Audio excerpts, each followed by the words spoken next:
Last part में हमने देखा था कि जे जो ह्यूग की हरकतों से फाइनली फ्रस्ट्रेट होके उसकी जैक नाइफ ट्रिक उसी पे मार चुका था। जे का बैक टायर ह्यूग के डायरेक्ट मुंह पे लगने वाला था, बट ह्यूग अपनी लाइटनिंग फास्ट रिएक्शन के बदौलत एकदम से टर्न करता है। ह्यूग अपना मुंह तो बचा लेता है, बट इतनी बुरी तरह टर्न लेने से उसकी बाइक एकदम से पलट चुकी थी और ह्यूग जबरदस्त फोर्स के साथ पास की दीवार से भिड़ जाता है। यहीं पर हम ह्यूग के बचपन का सीन देखते हैं, जहाँ बचपन से ह्यूग को लोगों को परेशान करना पसंद था। उसे इन सबसे बहुत मजा आता था, बट जब बाकी बच्चे उसे इसके लिए हिट करते थे तो वो सोचता आखिर ये लोग एंजॉय क्यों नहीं कर रहे, जबकि उसे तो बहुत मजा आता है। वापस प्रेजेंट में हम देखते हैं कि ह्यूग की बाइक के टुकड़े हो चुके थे और जेजो जो कि अभी भी बैलेंस बनाने की कोशिश कर रहा था, वो बैक टायर से दीवार को पुश करके तेजी से रेस वापस ज्वाइन कर लेता है। डीजे और उसके दोस्त बिल्कुल शॉक थे। होली शिट, क्या तूने देखा वो ग्रीम रीपर किस तरह गिर गया? डैम, जेजो ने ग्रीम रीपर को मार डाला। मोमो को चांद भी डर के मारे कांपने लगती है। ओ नो, जेजो अपने डीमन मोड में जा चुका है। ओ माय गॉड, अब मैं क्या करूं? जुआन और भीड़ में बाकी लोग भी हैरान थे। घर पे मैच देख रही नोआ भी जे की ट्रिक्स देख के हंसते हुए कहती है, ओ शिट, वो तो मेरी ट्रिक थी जो मैंने उसके साथ रेस में यूज करी थी। डैम, ये लड़का तो मानो हत्यारा बन चुका है, लेकिन वो इतना चेंज क्यों हुआ? खैर जो भी हो, मैं चाहती हूँ तू और ग्रो करे प्ले बॉय, ताकि नेक्स्ट रेस में मैं और ज्यादा एंटरटेन हो सकूं। पीछे ओवन और हैरी नोआ की बातों से परेशान खड़े थे। इस बीच रेस में ह्यूग रोड के साइड बैठ के कहता है, वेल मेरी कहानी तो खत्म हो गई। वैसे अगर मैं इसकी स्टोरी इंस्टाग्राम में लगा दूं तो कैसा रहेगा? डैम, मुझे तो उस मोमेंट को याद करके ही हंसी आ रही है। यकीन नहीं होता किसी ने मुझे ही जैक नाइफ कर दिया। इतनी एक्साइटमेंट तो मुझे आज तक फील नहीं हुई। तभी सामने से एक राइडर को निकलते देख ह्यूग कहता है, वाओ, ये लोग अभी भी हार नहीं मानने वाले। मैन, मैं भी वापस रेस ज्वाइन करना चाहता हूँ, बट मेरी बाइक के तो टुकड़े हो चुके हैं। बाहर एमसी अनाउंस करता है, टीम सबात का ग्रीम रीपर ह्यूग गॉन रेस से बाहर हो चुका है। शायद ये किसी ने एक्सपेक्ट नहीं किया होगा। जेजो का ऐसा एग्रेसिव प्ले स्टाइल हमने आज तक नहीं देखा। बाहर लोग बातें करने लगते हैं। गाइस, लगता है ये रेस 1 वर्सेस 1 शो डाउन होगा। फ्रंट में सिर्फ विनी और जे बाकी हैं, बट वो दोनों बहुत ज्यादा थक चुके हैं। क्या वो लोग फाइनल स्प्रिंट सेक्शन में पुश भी कर पाएंगे या नहीं? सारे अपनी अपनी टीम्स को चीयर करना स्टार्ट कर देते हैं। लेट्स गो गाइस, बस थोड़ी और देर। ये रेस अब विल पावर पे डिपेंड करेगी। केजो भी नर्वस होके कहता है, जे क्या तू ठीक है? मैंने तुझे इतना गुस्सा होते आज तक नहीं देखा। मारियो कहता है, हाँ सही कहा, वो हमेशा से शांत स्वभाव का रहा है। वेल, लगता है आज तक उसने जितने भी इमोशन सप्रेस किए वो फट के बाहर आ रहे हैं। रेस में जे बहुत ज्यादा गुस्से में लग रहा था और लोग ये देख के कहते हैं, मैन, ये जो स्टार्टिंग से ही 2 वर्सेस 1 रेस कर रहा है, बट अभी तक उसमें टिके रहने की एनर्जी बाकी है। कहीं वो डोप करके तो नहीं आया? एमसी बताता है, रेस खत्म होने में अब ज्यादा वक्त नहीं, लेकिन मौसम ठीक होने का नाम ही नहीं ले रहा। बारिश की बूंदें बहुत तेज हो चुकी थी, बट जे एंड विनी दोनों अपनी टॉप स्पीड पर थे। लेकिन तभी टेरी कुछ देख के शॉक हो जाता है और हम देखते हैं कि एक राइडर जे की बराबरी कर चुका है, और वो और कोई नहीं बल्कि वुइन था, जो स्माइल करते हुए कहता है, फाइनली मैंने तुम्हें पकड़ ही लिया। एमसी चिल्लाता है, होली शिट, टीम से बात वुइन लीडिंग ग्रुप से कैचअप कर चुका है। और हमिंगबर्ड के सपोर्टर्स वापस उदास हो जाते हैं। ओ नो, फिर से जे को 2 वर्सेस 1 फाइट करनी पड़ेगी। ग्यूचान कहता है, सुपर रूकी अपनी लिमिट पर होगा। गिरने के बाद यहाँ तक आने में उसे बहुत एनर्जी यूज करनी पड़ी, और अब यहाँ फिर से उसे 2 वर्सेस 1 फाइट करनी पड़ेगी। ये कहना ठीक तो नहीं, पर हमिंगबर्ड के चांसेस अब ना के बराबर हैं। रेस में विन कहता है, विनी तू कर क्या रहा है? कम ऑन, जा यहाँ से, सुपर रूकी को मैं देखता हूँ। ये रेस अब तेरी है। साथ ही जे को टक्कर मारते हुए विन कहता है, सुपर रूकी अब तेरा मुकाबला मुझसे है। पर तभी विन शॉक हो जाता है, क्योंकि बीच में अचानक जून आके कहता है, नहीं, जे के बजाय तुम्हें मुझसे मुकाबला करना होगा। विनी भी जून को देख के हैरान था। वहीं जून जे से कहता है, रन जे रन। विन गुस्से से चिल्लाता है, बास्टर्ड तू फिर से आ गया। जून कहता है, मेरी हिम्मत, मेरी विल पावर ही मेरी ताकत है, और हाँ, मैं सिर्फ अकेले नहीं आया हूँ, मेरे साथ मेरे बाकी ढीठ दोस्त भी हैं। और हम देखते हैं कि पीछे से सैली और डॉमकैंग भी फुल रफ्तार से लीडिंग ग्रुप को ज्वाइन कर चुके थे। डॉमकैंग चिल्लाता है, मैं भले ही पूरी तरह थक चुका हूँ, बट फाइनली हमने तुमसे कैचअप कर लिया। जे भी इतनी देर बाद अपने टीममेट्स को देख के चैन की सांस लेता है। अब रेस पूरी तरह पलट चुकी थी और फ्रंट में दोनों टीम्स लीड लेने के लिए भिड़ने लगते हैं। लोग बातें करने लगे थे, वाओ, हमिंगबर्ड क्रू के सारे राइडर्स फ्रंट से कैचअप कर चुके हैं। ये इम्पॉसिबल लग रहा था। साथ ही हम कुछ देर पहले का सीन देखते हैं, जहां जून ली गिरने के बाद फिर से उठ के अपनी पूरी जान झोंक चुका था। डॉमकैंग एंड सैली भी पीछे से जून को जख्मी देख के कहते हैं, हे जून, तू यहाँ कैसे? ये मत कहना तू गिर गया था। जून कहता है, ये सब बताने का वक्त नहीं, यहाँ से हम तीनों को साथ में स्प्रिंट करके जे से कैचअप करना होगा। लेट्स गो गाइस, मेरे पीछे आ जाओ, मैं तुम्हें लीड करूंगा। जून फुल फोकस्ड होके प्लाटून स्ट्रेटेजी से डॉम एंड सैली को लीड करता है। जून के माइंड में सिर्फ एक ही बात चल रही थी, उसे किसी तरह जे की हेल्प करनी है, फिर चाहे आज उसकी बॉडी टूट के बिगड़ जाए। और इसी तरह प्रेजेंट में जब हमिंगबर्ड के मेंबर जे से कैचअप करते हैं तो लोग पागल हो चुके थे। टीजे चिल्लाता है, holy shit, rear group front में आ चुका है। डैम, उनके बीच बहुत ज्यादा गैप था, लेकिन शुक्र है उस बास्टर्ड ह्यूग गॉन की वजह से लीडिंग ग्रुप की पेस बिगड़ गई और दूसरी तरफ रियर ग्रुप अपनी पूरी जान से स्प्रिंट करता रहा। एट द एंड बारिश की वजह से एक्स्ट्रा वेट और नॉन स्टॉप स्प्रिंट के चलते लीडिंग ग्रुप का स्टेमिना पूरी तरह ड्रेन हो गया। गैप जिसे कवर करना इम्पॉसिबल लग रहा था, उसे जून ली ने लीड आउट करके पलक झपकते ही कवर कर लिया। अब यहाँ से कोई स्ट्रेटजी काम नहीं आने वाली। गाइस रन, यहाँ से सिर्फ तुम्हें पागल की तरह पेडल करना होगा। तभी रेस में डॉम चिल्लाता है, हे जून, तेरी लीड के पीछे पीछे ये बास्टर्ड जॉम्बी भी हमारे पीछे आ गया। जून शॉक हो जाता है, क्या वो हरामखोर, उसने हमसे कब कैचअप करा। अभी विन चिल्लाता है, जोकर जल्दी कर, हमारा टारगेट सुपर रुकी है, गेट हिम। और ये सुनते ही जोकर एकदम से स्प्रिंट करके सबको ओवरटेक करने लगा था, बट डॉम ये देख के कहता है, नो जॉम्बी बास्टर्ड, तेरा मुकाबला मुझसे होगा। दोनों जानवरों की तरह पेडल करते हुए भिड़ने लगते हैं। फ्रंट में जे एंड विनी और उनके ठीक पीछे जोकर और डॉम के बीच कड़ी टक्कर चल रही थी। पर तभी विन कहता है, बहुत हुआ, शायद ये मुझे ही करना पड़ेगा। पर जैसे विन स्पीड बढ़ाता है, सैली ठीक उसके सामने आके उसे ब्लॉक करते हुए कहती है,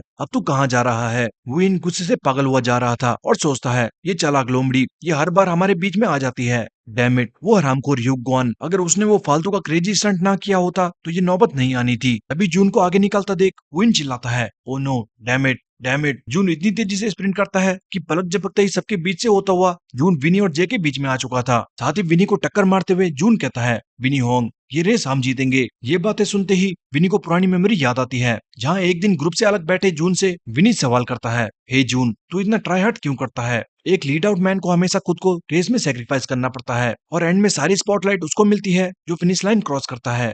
क्या तुझे ये अनफेयर नहीं लगता। ये सुन के जून स्माइल करते हुए कहता है, मुझे नहीं लगता तुम मेरे रोल को सिर्फ खुद को सेक्रीफाइस करना कह के जस्टिफाई कर सकते हो। उसका महत्व इससे कई ऊपर है। टीम के हर एक मेंबर का एक रोल है और मैं वही रोल प्ले करने का बेस्ट ट्राई करता हूँ। ऑल्सो इससे फर्क नहीं पड़ता कि लोगों को मेरे अचीवमेंट्स और एफर्ट्स के बारे में कोई आइडिया नहीं, क्योंकि मेरे लिए तो सिर्फ इतना काफी है कि मेरी टीम को मेरी मेहनत, मेरी एफर्ट्स पर गर्व हो।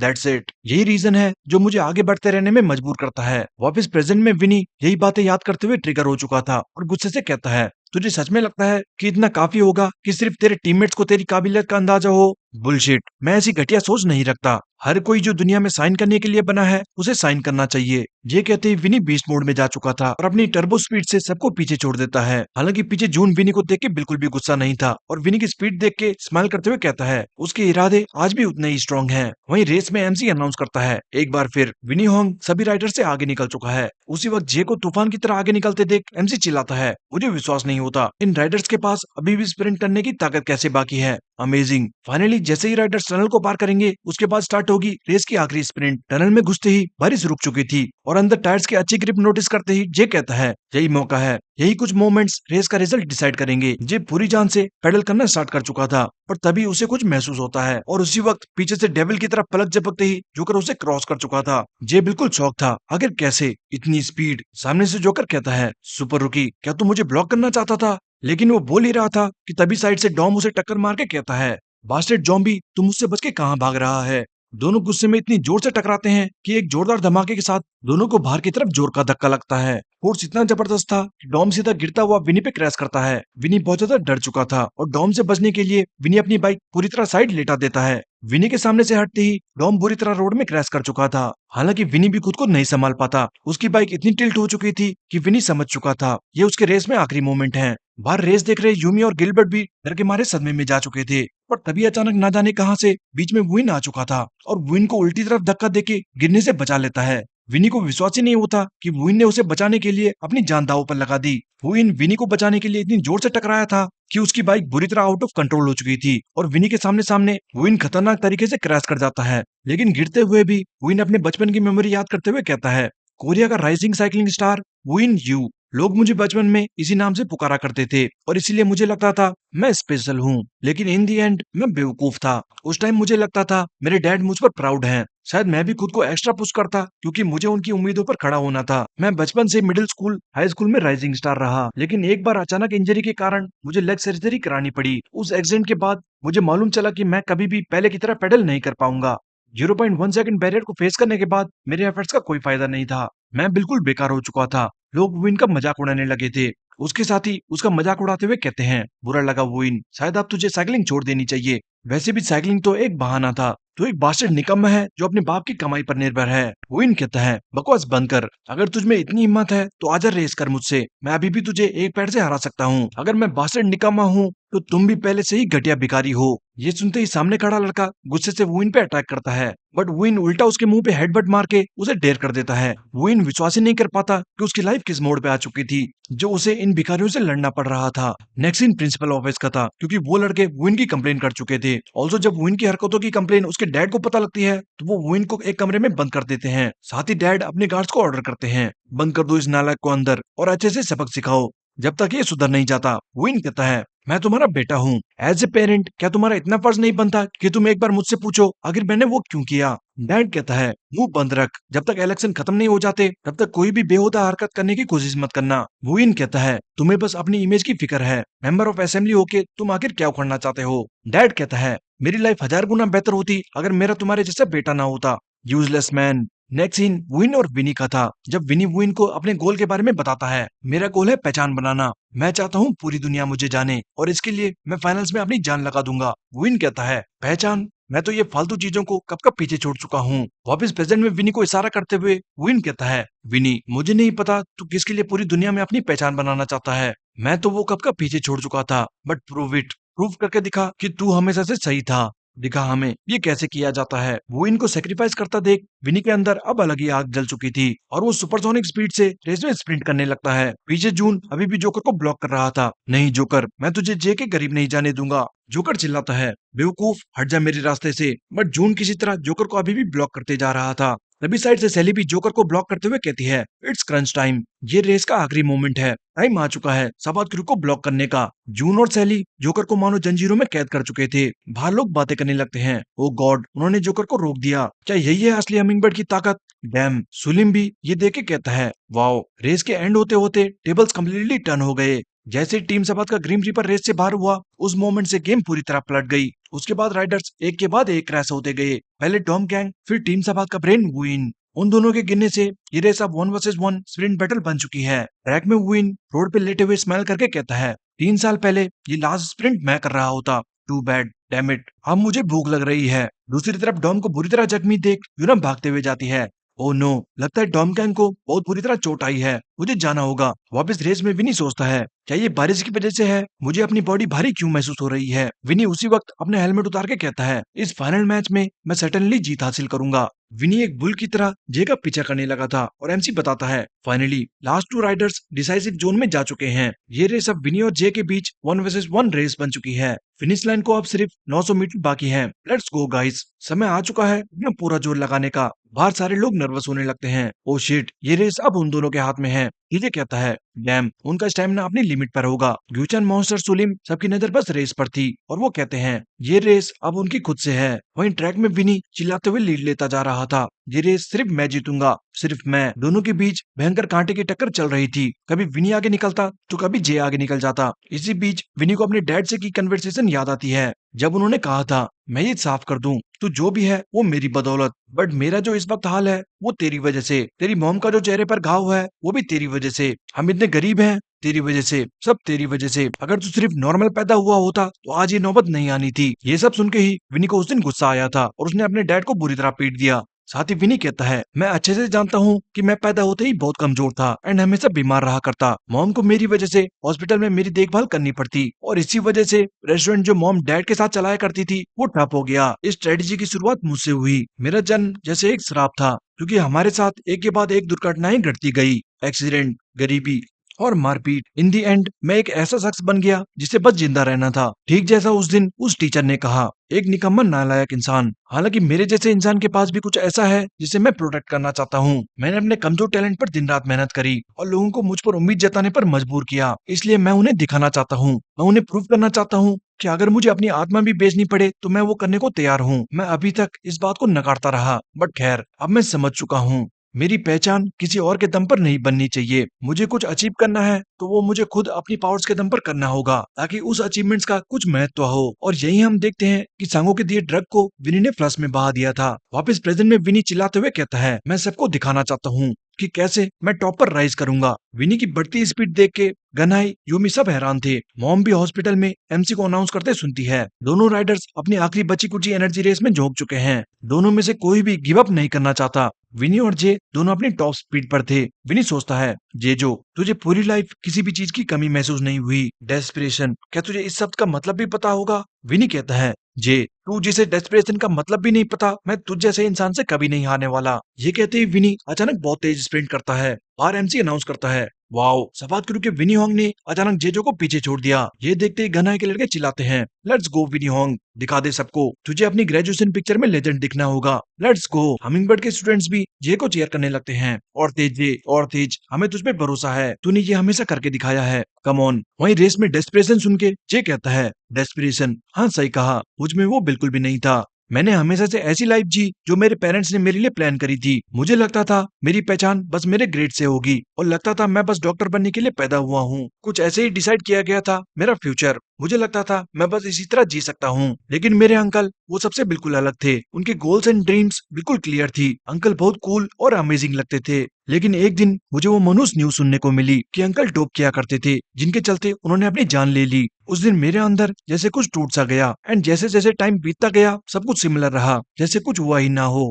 2 साल बीत गए और मुझे एक न्यूज के बारे में सुनने को मिला, एक साइकिलिंग कंपटीशन जिसमें सांगो चॉय की स्पीच चल रही थी। वो पहली बार था जब मेरे अंदर गुस्से की आग बह रही थी। ऑल्सो वो पहली बार था जब मैंने खुद से कोई डिसीजन लिया था। लीग ऑफ स्ट्रीट मैंने अपने फ्रेंड्स और अंकल के लिए ज्वाइन करा, पर फिर कई सारी चीजें हुई और मुझे कई सारे वर्ल्ड एथलीट्स को मिलने का भी मौका मिला। मुझे मेरे अंकल के बारे में भी बहुत कुछ जानने को मिला। ऑल्सो एक के बाद एक दुनिया के सच भी और उनकी बातें। तू वो कर जो तू खुद से करना चाहता है। तभी प्रेजेंट में जे विनी की बराबरी करके कहता है, विनी याद है तूने मुझसे क्या कहा था, तू उस रास्ते पर चल जहाँ तू जाना चाहता है। जितना तू अपनी मंजिल पाने को डेस्परेट है, मैं भी उतना ही डेस्परेट हूँ। अब यहाँ से ये रेस किसी और के लिए नहीं बल्कि सिर्फ मेरे लिए होगी, सिर्फ मेरे लिए। दोनों पागलों की तरह स्प्रिंट करने लगते हैं। एमसी बताता है, रेस में आप सिर्फ 500 मीटर बाकी हैं। 500, 400, लोगों के दिल जोर जोर से धड़कने लगे थे, क्योंकि लीग ऑफ स्ट्रीट जो इतने महीनों से चलता आ रहा है वो कुछ सेकंड्स में खत्म होने वाला था। इतने राइडर्स, इतनी टीम में से अब फाइनली डिसाइड होने वाला था कौन लीग ऑफ स्ट्रीट जीतेगा। एमसी चिल्लाता है, लीग ऑफ स्ट्रीट की इस लॉन्ग हिस्ट्री में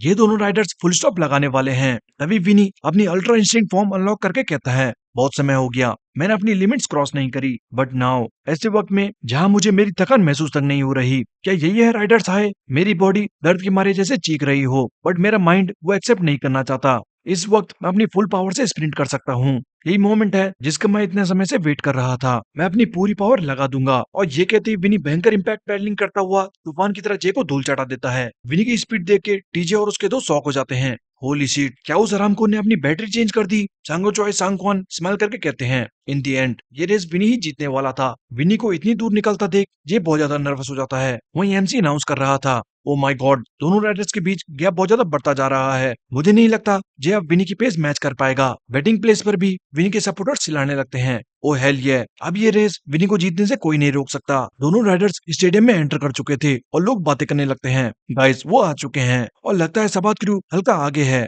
एमसी बताता है, रेस में सिर्फ 400 मीटर बाकी हैं और दोनों राइडर्स के बीच फियर्स बैटल में विनी होंग आगे निकलता दिख रहा है। 300 मीटर्स, आर्यन डे योंग दोनों डर के मारे कहते हैं, ओ नो, लगता है हम हार जाएंगे। मॉन्स्टर भी विनी को देख के कहता है, विनी होंग, वो पैडलिंग, वो थाई मूवमेंट, ये रिदम, ये स्टेडी अपर बॉडी, उसका सब कुछ परफेक्ट फॉर्म में है। ये कोई रॉ टैलेंट नहीं बल्कि विनी की नॉन स्टॉप ट्रेनिंग का नतीजा है। इस बीच रेस में जे अलग ही जोन में जा चुका था। उसे सब कुछ स्लो मोशन में दिखने लगता है। लोगों का विनी को चीयर करना, विनी का धीरे धीरे उससे दूर होते जाना। तभी सामने उसे माउंजो दिखाई देते हैं, जो पीछे मुड़ के जे से कहते हैं, हे जे, कब तक तू ऐसे ही मेरे पीछे चलता रहेगा? टाइम आ चुका है, तुझे मुझे सरपास करना होगा, फिर चाहे वो कुछ सेकंड्स के लिए क्यों ना हो। ये सुनते ही जे की केडेंस यानी पैडलिंग स्पीड बढ़ने लगती है, 170 आरपीएम। पीछे से माउंजो की वॉइस अभी भी जे के माइंड में चल रही थी, क्रैंक इट अप और तेज, तुम्हें लिमिट्स को तोड़ना होगा, तभी तभी तुम उस लेवल को हासिल कर पाओगे। जे अपने सामने दिख रहे माउंजो का इतनी तेजी से पीछा करता है कि कब जे विनी से कैचअप कर चुका था किसी को पता ही नहीं लगता। विनी भी जे को देख के हैरान हो जाता है। दोनों रेड एंड ब्लैक वुल्फ की तरह अपने बीस्ट मोड में जा चुके थे। उनकी स्पीड देख के सबकी सांस अटक चुकी थी। ट्रैक के साइड खड़े लोग मानो बस एक हवा का झोंका गुजरता देख रहे थे। मैच इतनी टक्कर का था कि फाइनली हॉस्पिटल में खड़ी मॉम भी पहली बार चिल्लाती है, जे अगर तू पढ़ाई नहीं करना चाहता तो तुझे कम से कम ये रेस जीतनी होगी, कम ऑन। हॉस्पिटल के सारे स्टाफ मॉम की आवाज सुन के शॉक हो जाते हैं। उसी वक्त रेस में जे कहता है, विनी, हमारा दिल भले ही सेम चीज ना चाहता हो, बट इस मोमेंट में हमारा दिल सेम पेज पर है। इतने समय बाद तुम्हारे साथ रेस करना बहुत फन था। और ये कहते ही तूफान की तरह दोनों राइडर्स एक साथ फिनिश लाइन क्रॉस कर जाते हैं। रेस देख रहे सारे लोग, हैरी, कनिशिरो, पॉल, सबके सब निशब्द खड़े थे, जैसे मानो एक सेकंड के लिए सब रुक सा गया हो। पर तभी हमिंगबर्ड के फैंस, प्रिंसिपल सारे चिल्लाना स्टार्ट कर देते हैं, क्योंकि जे ये रेस जीत चुका था। दूसरी तरफ सांगक्वान एंड गनाई के लड़कों की आंखों से आंसू बहने लगते हैं। विनी भी अपने आंसू नहीं रोक पाता, लेकिन मन ही मन सांगक्वान, यूमी सब यही बात कह रहे थे, तुमने अच्छी फाइट करी विनी, यू रेस्ड वेल। तभी स्टेडियम में एमसी अनाउंस करता है, हमिंगबर्ड टीम के जेजो ने विनी होंग से ठीक 0.5 सेकंड्स पहले ये फिनिश लाइन क्रॉस कर दी, और इसी के साथ लीग ऑफ स्ट्रीट का चैंपियंस बनते हैं द हमिंगबर्ड्स। ट्रूली ये सांस अटका देने वाला मैच था, एक ड्रामेटिक मैच जिसने एंड तक सबको अटका कर रखा। हैरी, मेसन सारे रोते हुए गले मिलते हैं। केजो भी कहता है, अब समझ आया लोग राइड क्यों करते हैं। मारियो की आंखों में भी आंसू थे, और वो कहता है, इस एज में भी मेरा दिल जोर जोर से धड़क रहा है। अचानक मुझे वो दिन याद आने लग गए जब मैं इटालिया में रेस किया करता था। फिनिश लाइन पर जे भी अपनी शर्ट उतार के गहरी सांस लेता है। दूसरी तरफ ऑफिस में सांगोचाई कहता है, फाइनली रेस के विनर्स डिसाइड हो गए। पास बेटा मीनू खुशी से स्माइल कर रहा था। वहीं सांगोचाई आगे कहता है, बहुत से लोगों को लगा था टीम मॉन्स्टर या टीम सबात ये कंपटीशन जीतेगी, बट हमिंगबर्ड ने सबको गलत साबित कर दिया। इसके लिए मैं उन्हें बधाई देता हूँ। बाकी लोग भी ताली बजाकर हमिंगबर्ड की तारीफ करते हैं, लेकिन मीनू कंफ्यूज था। उसे समझ ही नहीं आता आखिर सांगोचाई कैसे हमिंगबर्ड की तारीफ कर रहा है। इस बीच हम ग्राउंड में खड़े एक स्टाफ को देखते हैं, जिसके फोन में एक टेक्स्ट आया था, जल्दी से सभी एथलीट्स का डोपिंग टेस्ट किया जाए।